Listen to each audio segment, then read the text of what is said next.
Bébé secoué, une association réclame l'abrogation des recommandations de la AAS. Une association de parents faussement accusés de maltraitance infantile demande l'abrogation des recommandations de la Haute Autorité de Santé, AAS, concernant le syndrome du bébé secoué.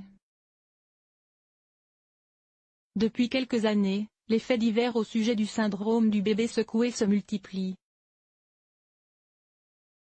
Pas toujours à raison, si l'on en croit l'association Adikia, qui regroupe des centaines de parents faussement accusés de maltraitance infantile.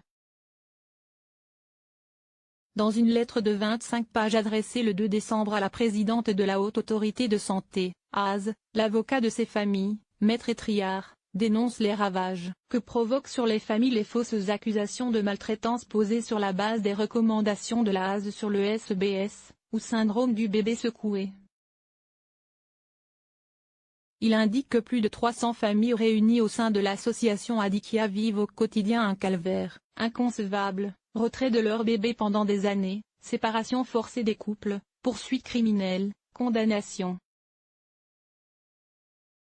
L'association indique que, si les recommandations de la AAS concernant les cas de bébés secoués sont la clé de voûte de toute la chaîne pénale dans les dossiers sur ce sujet, elles s'avèrent affirmatives sur de nombreux sujets non démontrés ou controversés, et ne présentent pas les gages d'impartialité attendus d'une telle publication sur le plan scientifique. Pour l'association Adikia, le diagnostic de syndrome du bébé secoué fait l'objet d'une controverse scientifique et médico-légale dans le monde, et ce alors que les recommandations de la AAS n'en font aucunement état, donnant l'impression aux magistrats que la certitude qui est affichée est scientifiquement irréfutable.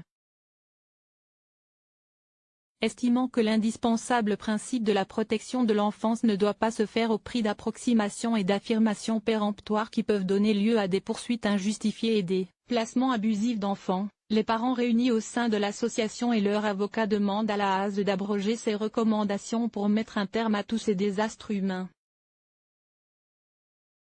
Selon la AAS, le syndrome du bébé secoué, SBS, est un sous-ensemble des traumatismes crâniens infligés ou traumatismes crâniens non accidentels, TCNA, dans lequel c'est le secouement, seul ou associé à un impact, qui provoque le traumatisme crânio-cérébral.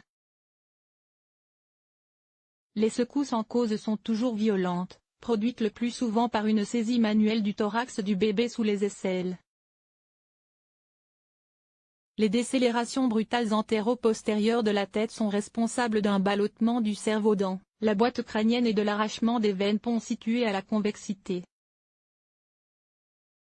Il survient la plupart du temps chez un nourrisson de moins de 1 an et dans 2/3 des cas de moins de 6 mois, explique-t-elle encore. Les premiers symptômes d'un SBS, survenant tout de suite après le secouement, incluent notamment une somnolence inhabituelle, des troubles de la conscience, une rigidité du corps ou au contraire une perte du tonus, des mouvements anormaux ou des convulsions, une difficulté à respirer ou des pauses respiratoires, une diminution de l'appétit, un refus de manger ou des vomissements sans raison apparente, une perte des sourires ou du babillage habituel, un moins bon contact, une extrême irritabilité, des pleurs inhabituels, des troubles oculaires.